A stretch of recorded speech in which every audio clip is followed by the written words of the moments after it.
Welcome to লটর বটর এলাকা।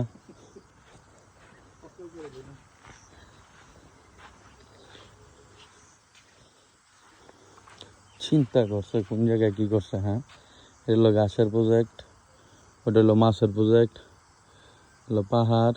এই পাহাড় দুইটার মাঝখান দিয়ে এই যে একটা পাহাড়, এই পাহাড়ের এই যে মাঝখান দিয়ে আর ওই যে চিপা দিয়া এই যে মাঝখান হলো খামার। তাই আমরা অনেক খামারে যাবো।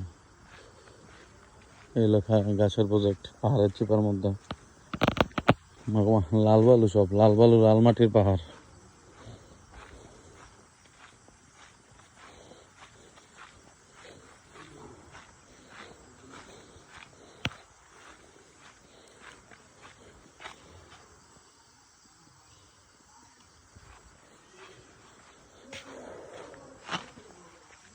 বাবা রে।